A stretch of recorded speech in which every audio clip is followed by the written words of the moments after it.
Sige. Ilan sa mga ito ay mga short-range na sistema. Yaniv, umatras ka ng kaunti. Sige, may napakaraming putok ng apoy na papunta ngayon sa Tel Aviv.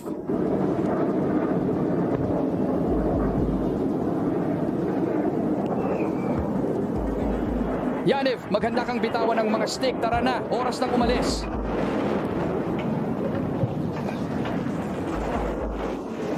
Tara na, mga pare. Gumalaw na tayong lahat ngayon. Sumama ka sa amin. Pulutin ang mga gamit. Tara na. Gumanti lang ang Iran laban sa Operation Rising Lion ng Israel. Nagliwanag ang kalangitan ng Israel dahil sa labanan ng depensang panghimpapawid ng Israel at mga ballistic missile ng Iran. Ayon sa mga paramedic sa Tel Aviv, hindi bababa sa 5 tao ang nasugatan dahil sa mga debris at tama ng missile. Sa kabutihang palad, kahit wala pang naiulat na namatay, kinumpirma rin ng media ng Israel na tinamaan ng misil ng Iran ang punong tanggapan ng Ministeryo ng Depensa ng Israel sa Tel Aviv. At mayroon tayong ilang video ng mga tama ng misil at mga pinsala. Pagkatapos nito, kaya tingnan natin iyon.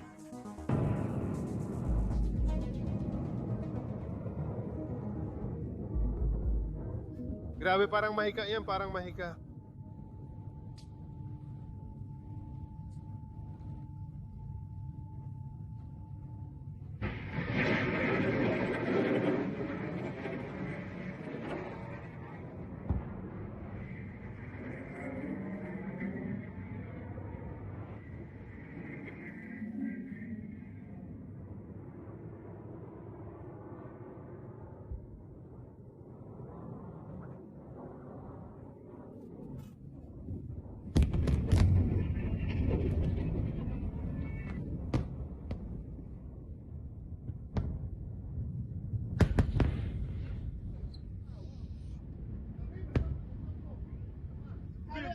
Cebu.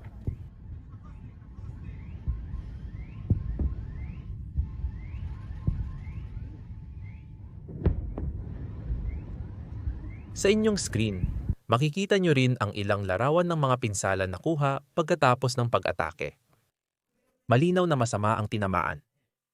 Ngayon, dito na nagiging mas nakakabahala ang sitwasyon dahil bago ang pag-ataking ito, nangako ang Israel na kung gaganti ang Iran laban sa sibilyang populasyon sa Israel, sisimulan ng Israel na atakihin ang mga ari-arian ng langis at gas ng Iran.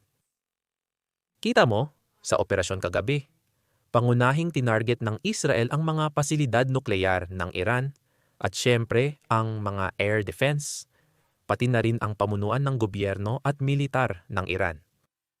Hindi pa nila tinarget ang mga ari-arian ng langis ng Iran na isa sa iilang natitirang biyaya ng ekonomiya ng Iran na nasa ilalim sa mga parusa nitong nakaraang dekada.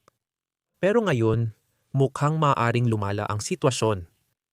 Ito ang mensahe ni Pangulong Netanyahu sa mga mamamayan ng Israel at sa mga tao ng Iran matapos ang pagganti ng Iran. Mga kapwa Iranians, nais kong makipag-usap sa inyo ngayong gabi. Tayo ay nasa gitna ng isa sa pinakamalalaking operasyong militar sa kasaysayan, ang Operasyon Tumataas na Leon. Ang rehimeng Islamiko na umapi sa inyo ng halos 50 taon ay nagbabantang wasaki ng aking bansa, ang Estado ng Israel. Ang layunin ng operasyong militar ng Israel ay alisin ang banta na ito, kapwa ang banta ng nuklear at ang banta ng ballistic missile sa Israel. At habang nakakamit namin ang aming mga layunin, nililinis din namin ang daan para makamit ninyo ang inyong layunin na siyang kalayaan. Sa nakalipas na 24 na oras, napatumba namin ang mga pangunahing komandante ng militar, mga senyor na siyentipikong nuklear, ang pinakamahalagang pasilidad ng pagpapayaman ng Islamikong rehimen at malaking bahagi ng kanilang arsenal ng ballistic missile. Meron pang darating. Dahil doon sa rehimen ang tagar-takanlo, hindi nila alam kung ano ang tatama sa kanila. Ang bansa ng Iran at ang bansa ng Israel ay tunay na magkaibigan mula pa noong panahon ni Cyrus the Great. At dumating na ang panahon para magkaisa kayo sa ilalim ng inyong watawat at makasaysayang pamana sa pamamagitan ng pagtindig para sa inyong kalayaan mula sa isang masama at mapaniil na rehimen. Hindi pa ito naging ganito kahina.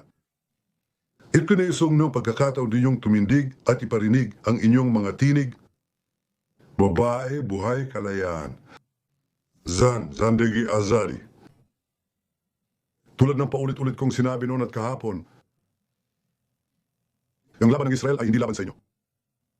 Hindi ito laban sa inyo ang matatapang na mamamayan ng Iran na iginagalang at hinahangaan namin. Ang laban namin ay laban sa ating parehong kaaway, isang mapanupil na rehimen na parehong umaapi sa inyo. At nagpapahirap sa inyo, matatapang na mamamayan ng Iran, ang inyong liwanag ang tatalo sa kadiliman. Kasama ninyo ako, kasama ninyo ang mga tao ng Israel. Bukod pa rito, nagkaroon tayo ng mga protesta sa Iran bago ang ganting atake na ito at marami ang nagsabi na ang protesta ay laban sa pamahalaan ng Iran. Narito ang karagdagang detalye tungkol dito.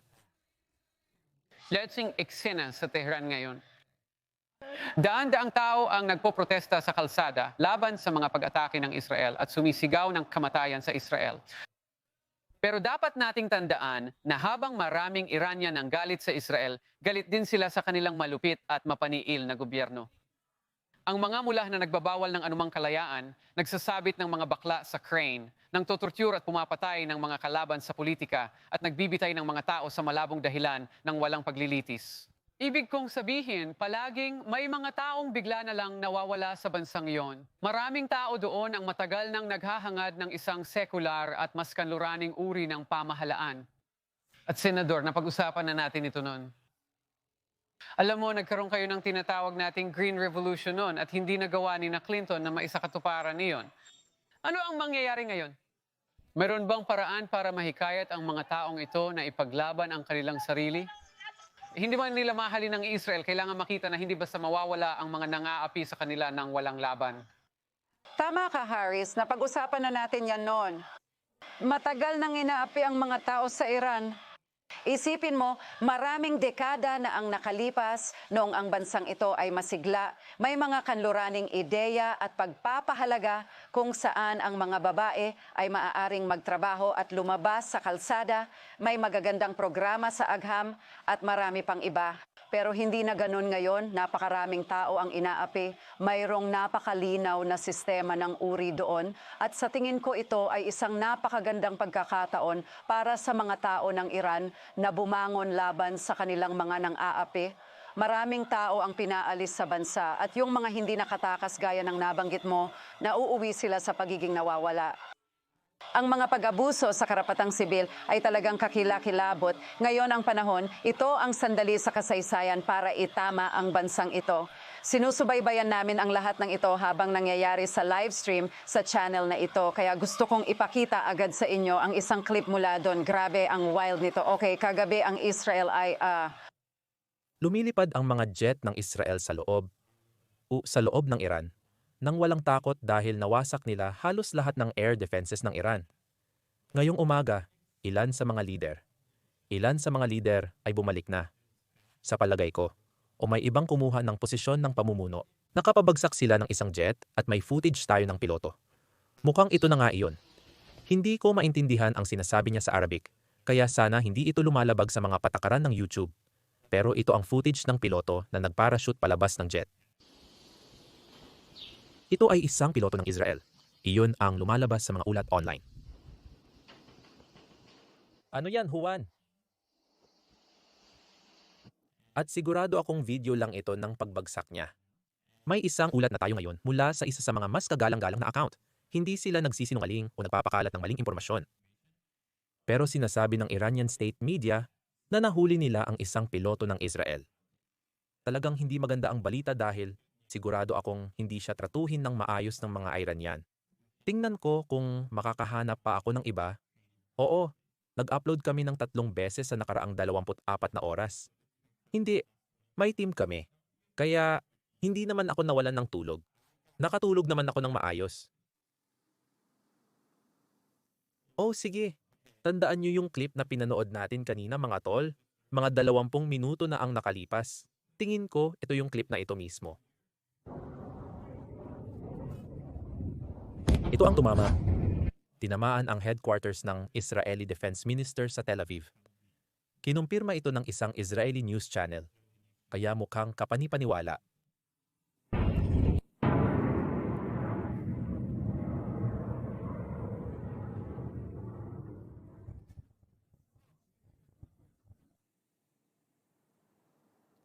babala buong araw ay may kakaibang katahimikan dito matapos ang mga unang pag-atake kagabi.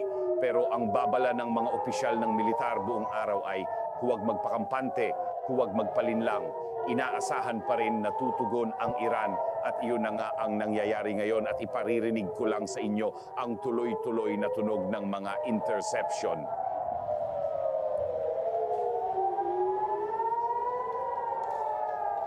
Habang pinapakinggan natin ang mga air raid sirens, Alistair, at naririnig natin ang ugong at pagsabog sa likuran, ipakikilala ko si Simon Gass, dating British Ambassador sa Iran. Kapag tinitingnan mo ang mga kuhang ito, tinitingnan mo rin ang mga eksena sa Jerusalem at Tel Aviv. Ano ang reaksyon mo? Sa tingin ko, ito mismo ang inaasahan ng Israel nang magsagawa sila ng aksyong militar laban sa Iran. Ang mga puwersa ng depensa ng Israel ay nagbabala sa mga mamamayan ng Israel na kailangan nilang manatiling malapit sa mga silungan na malamang ay magkakaroon ng tugon mula sa Iran. Kailangan nating maghintay, syempre, para makita kung gaano kalaki ang pinsalang nagawa. Sobrang grabe nito, kaya iyon ang layunin ng Iran. Alam ng lahat na maganda ang depensa sa himpapawid ng Israel. Bukod dito, maraming karatig bansa ang tumutulong sa Israel na pabagsakin ang mga drone ng Iran. Kaya ang layunin ng Iran dito ay magpadala ng napakaraming ballistic missile para malampasan at mapuno ang depensa sa himpapawid ng Israel. At doon nila nakuha ang tama. Doon nila nakuha yung isang tama na napanood natin kanina. Ano mas Amogaslay ang mga sauses tungkol sa kasunduan sa nuklear? Tama yan. Sa tingin ko, matagal nang nababahala at naiinis ang Israel. Matagal na nilang pinaplano ang operasyong ito at sabik na silang payagan na atakihin ang militar at kakayahang nuklear ng Iran. Bahagi nito ay dahil nag-aalala sila sa pag-usad ng mga bagay-bagay. Mayroon tayong mga kuhan ng pinsala dito mismo.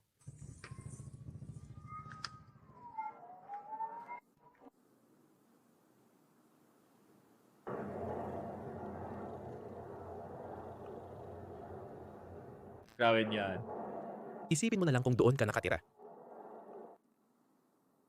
Ang sinasabi ni Israel, na ang Iran ay nasa mahina na posisyon at gusto nitong samantalahin ang sitwasyong iyon.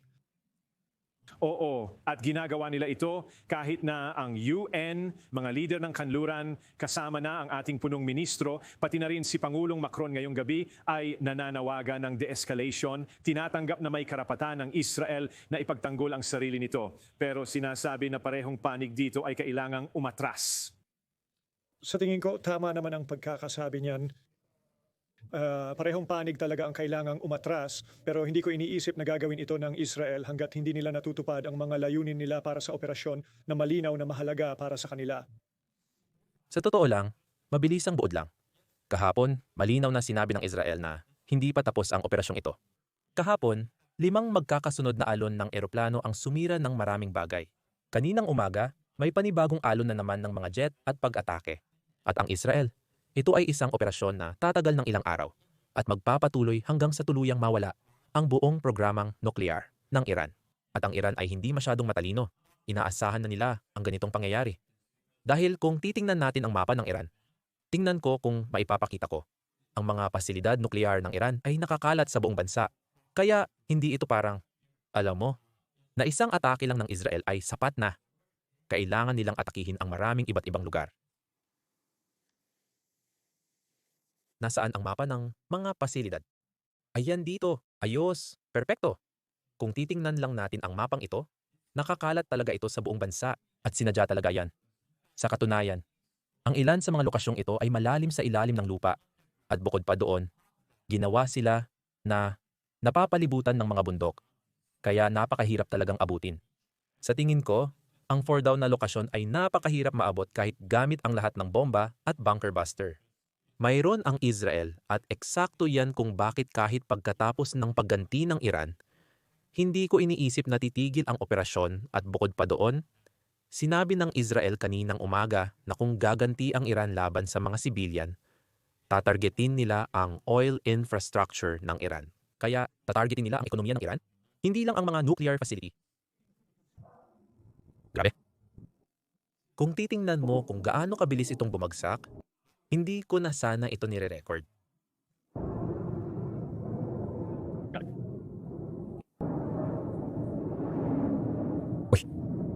Sobrang grabe nun. Oo.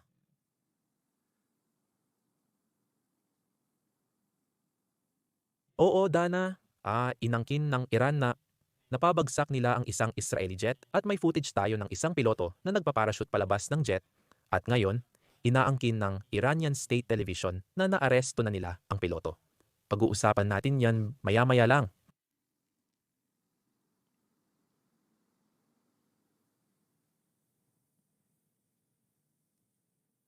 Nasaan ang footage ng jet? Nandito lang. Baka naisara ko na, ayun, dito pala oh. Hindi mali.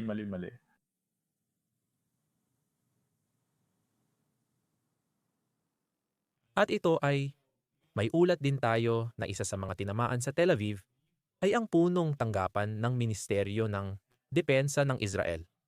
Kaya iniisip ko kung may nasaktan doon.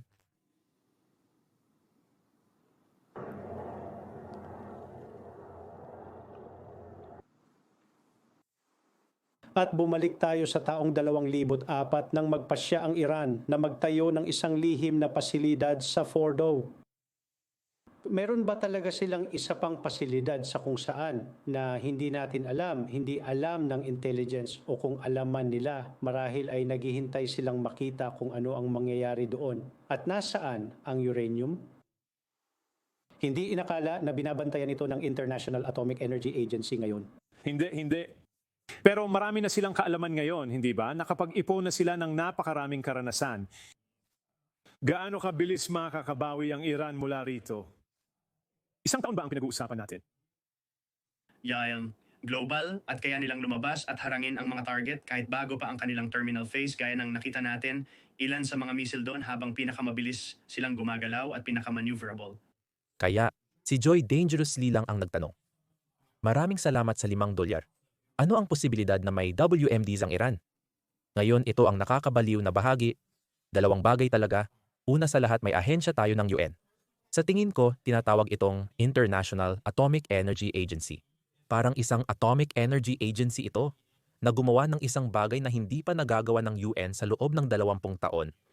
At sinabi nila, ilang araw lang ang nakalipas na hindi sinusunod ng Iran ang obligasyon nito sa ilalim ng mga nuclear treaties na pinirmahan nila. Tama ba? Ginawa lang nila yung 4 na araw ang nakalipas. At pagkatapos noon, nagkaroon tayo ng mga pag-atake na isinagawa ng Israel kahapon. Ang pangalawang bahagi na hindi alam ng marami ay noong ika-2 ng Abril. Hindi ika-2 ng Abril. Noong ika-12 ng Abril, nagbigay si Trump ng 60 araw na babala sa Iran. Sa madaling sabi, ayon kay Trump, pumayag sa kasunduan sa nuclear o harapin ang mga masasamang kahihinatnan. Natapos ang 60 araw noong Hunyo 12. Kagabi, nagsimula ang pag-atake. Kaya maraming tao ang pinagdugtong-dugtong na ang mga pangyayari at napagtanto na baka matagal na itong pinlano. At sinusubukan ni Trump na makipagnegosasyon. Ngunit mukhang hindi papayag ang Iran na hindi magkaroon ng mga sandatang nuklear. Ang kailangan lang gawin ng Iran para maiwasan ito ay sabihin na hindi nila papayamanin ang uranium sa antas na pwedeng gawing sandatang nuklear. Yun lang naman ang kailangan nilang pagkasunduan. Yun lang. Pero hindi nila ginawa yun. Gayun din, ayon sa Fox News, lumalakas ang banta ng Iran kasunod ng mga pag-atake ng Israel dito. Kaya gaano pa kalaki ang dagdag na pressure sa seguridad na nararanasan ng mga opisyal diyan, hindi lang mula sa mga banta sa loob, kundi pati na rin mula sa Iran? Oo. Sa tingin ko kung ikaw ay Iran, ang pinakadirektang banta na nagawa mo laban sa Estados Unidos sa ating pangunahing lipunan at bayan ay ang kakayahang umatake sa mga soft target. Tiyak na nakita na natin silang gawin ito sa pamamagitan ng Hezbollah sa mga nakaraang taon. Sinubukan pa nilang gawin ito sa Washington, District of Columbia sa nakalipas na 15 taon. Pero pati na rin sa iba't ibang bahagi ng mundo laban sa karamihan ng mga Israeli at o mga target na Hudyo at tiyak na pati na rin sa mga Amerikanong target noon. Kahit na halos nawasak na ang Hezbollah bilang isang organisasyong militar sa Lebanon dahil sa aksyon ng Israel noong nakaraang taon, isa pa rin silang pandaigdigang kriminal na teroristang organisasyon na may malawak na abot at tiyak na may kakayahan pa rin sa maraming lihim at mga tradisyonal na uri ng aktibidad ng terorismo na sa tingin ko ay bahagi talaga ng spectrum ng banta dito. Idiyadagdag ko, ang bisang bigay ng Madis mahirap ay sukatin o marahil ay malamar ng maaga na ito ay ang uri ng dramatiko at Sa tingin ko, tapos na ang pagganti. Ito ay ilang short-range na sistema. Dito ka lang, kailangan mong umatras ng kaunti. Okay? Maraming putok na papunta sa Tel Aviv ngayon.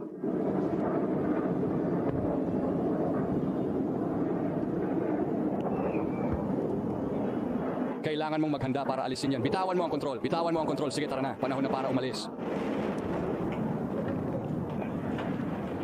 Sige.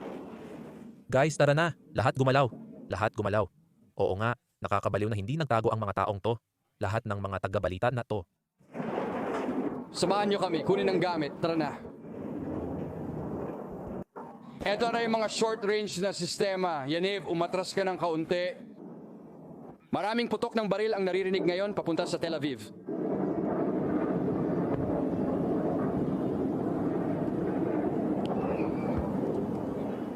Ihanda mong hilahin ito pagkahiwalay ng sticks. Oras na para umalis.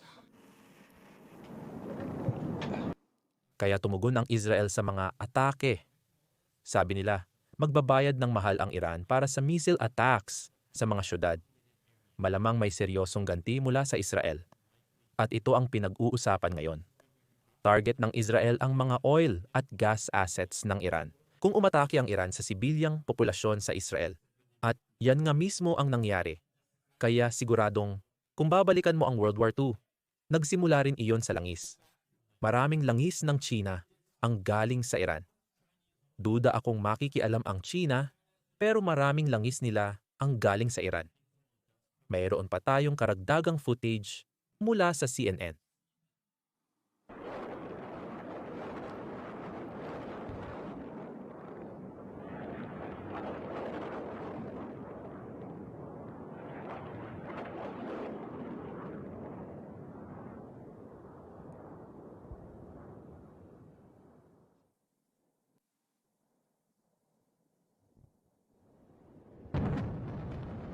May lumilipad paakyat noong nangyayari ang pag-atake.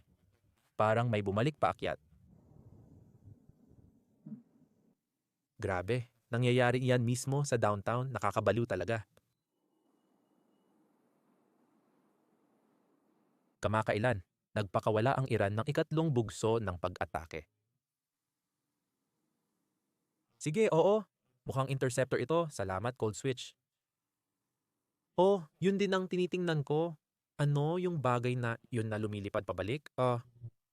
Napansin nila o ayon sa mga ulat may mga Iranian drone na papunta sa teritoryo ng Israel at pagkatapos ay pinabagsak.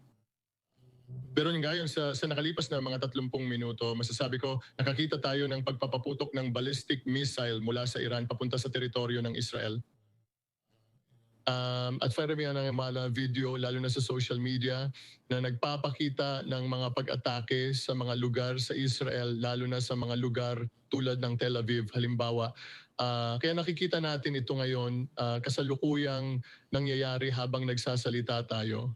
Pero sa tingin ko, sa ngayon ang nakikita natin ay ang mga unang yugto pa lang ng tugon ng Iran. Ito na ang nakababaliw at magandang punto. Nakita natin lahat ng video at clip ng mga missile. Kung may nuclear warhead ang mga iyon, milyon-milyong tao ang posibleng mamatay at magiging grabe ang pinsala. Grabe? May nagre-record mula sa kanilang bintana.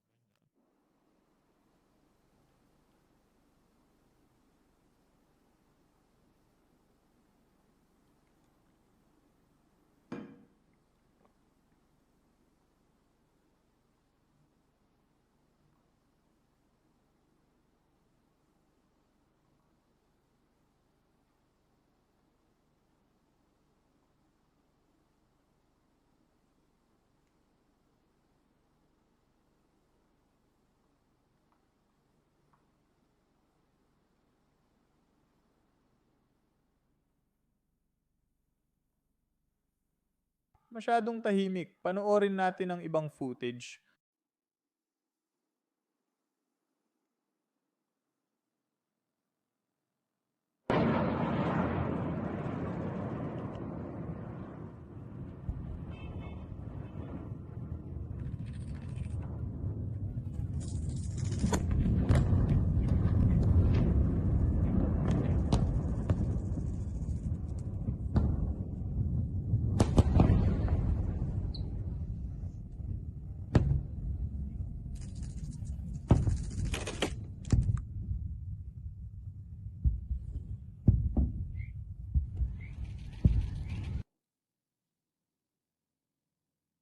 Ngayon, tingnan natin kung ano ang magiging ganting aksyon ng mga Israeli.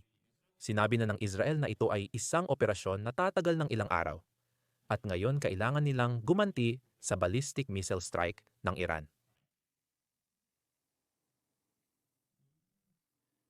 Itong pag-atake na ito, muli, parang alam na rin natin ito. Kagabi, nagpakawala ang Iran ng maraming drone papunta sa Israel at tumulong ang US na pabagsakin ang marami sa mga drone na ito. Hindi lang US ang kasali. US, UK, Jordan, sa tingin ko pati Saudi Arabia, at maging ilang puwersa sa Iraq ay lahat ay kasali. At kahit sa pag-ataking ito, ang mga puwersa ng US ay nakilahok sa pagpabagsak ng mga Iranian na misil. Sige, kailangan kong isara ang ilang mga bintana. Ito ang pinsala sa isa sa mga gusali na nakita nating tinamaan sa Tel Aviv.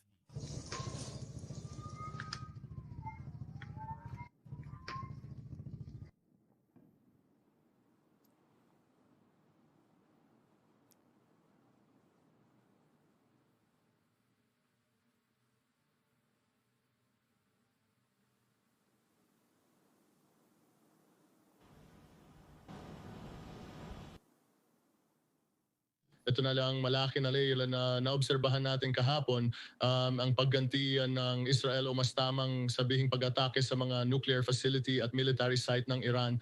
Ito ay isang bagay na inaasahan na ng mga analyst ng United States at iba pa sa loob ng mahigit isang dekada ngayon. At mula sa mga ulat na lumabas at sa mga pahayag na inilabas ng Iran at Israel, nagdulot ang mga Israeli ng malaking pinsala laban sa Iran, lalo na sa mga pasilidad militar nito at sa matataas na opisyal ng kanilang puwersang militar. Sa tingin ko ito ay medukulax na gudyok sa mga Iranian na magsagawa na ng isang malaking pag-atake. Kaya nga, gaya ng sinabi ko kanina, sa tingin ko ito pa lang ang simula ng tugon ng Iran dito. Sa tingin ko, mas malaki pa ito kaysa sa nakita natin nung 2 beses, nung 2024 mula sa mga Iranian. Ito na nga ang simula ng problema. Parang wala naman silang higit na mas malakas kumpara sa ballistic missiles. Pero ang meron sila ay mga sleeper cell, kahit sa Israel, at dito rin sa Estados Unidos. Kaya mas malaking panganib yun. At may malaking parada pa tayong darating bukas.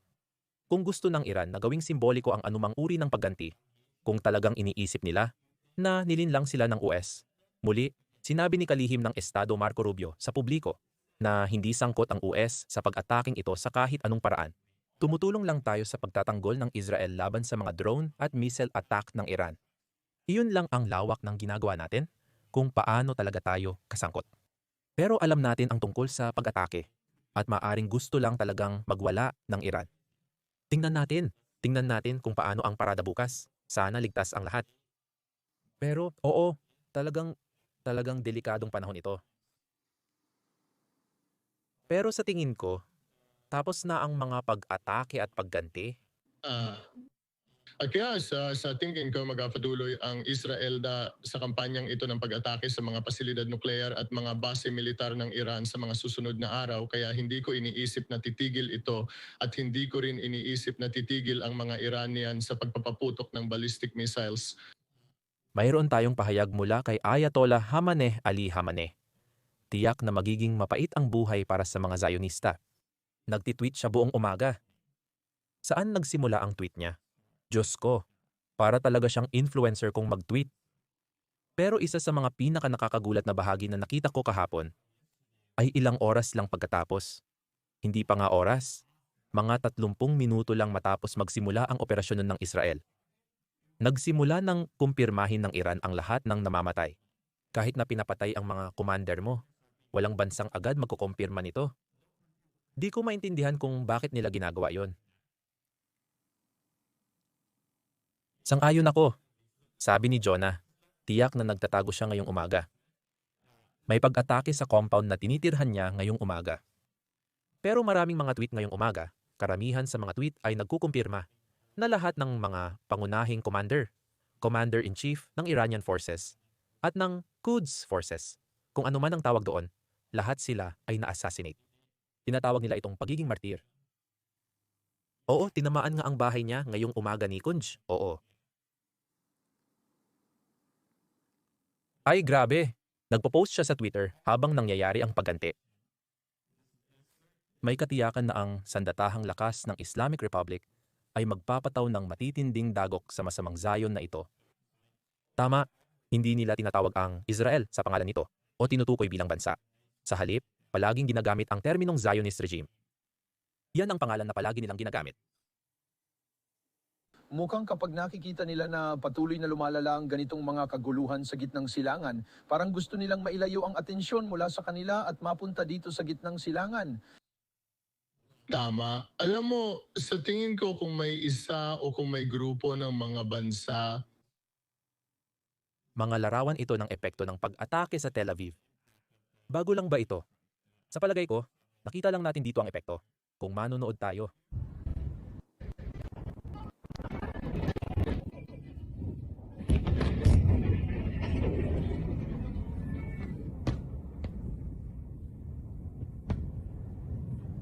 Ito ang pinsala o mga larawan ng mga pinsala.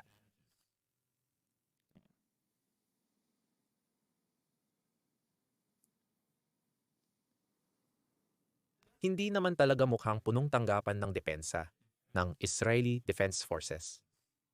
May mga nasugatan sa ballistic missile attack ng Iran sa Israel.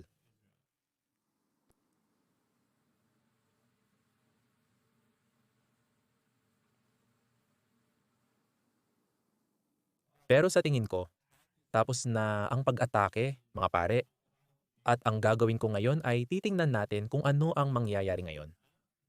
Hihintayin natin ang tugon ng Israel at ibabalita ang mga update. Siguraduhin ninyong pindutin ang subscribe button sa ibaba at babalik kami sa live stream kung may lalabas na malaking balita.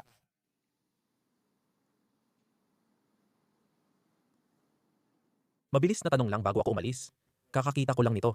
Si Manicola ay nag-donate ng £5, sa tingin ko, o euros. Anong klaseng relasyon meron ang Pakistan at Afghanistan sa rehimen ng Iran? Hindi ako tiyak sa ugnayan ng Afghanistan at Iran. Nagkaroon ng ilang sagupaan sa kanilang hangganan. Sa Pakistan, nag-usap lang ang mga foreign minister kaninang umaga matapos ang pag-atake. Iran, Pakistan at Afghanistan ay may pagkakahawig bilang mga bansang may Muslim na mayorya. Kaya't sila ay galit sa Israel na nagbibigay sa kanila ng ilang pagkakapareho. Pero magkikita tayo mamaya mga kaibigan. Lahat kapayapaan.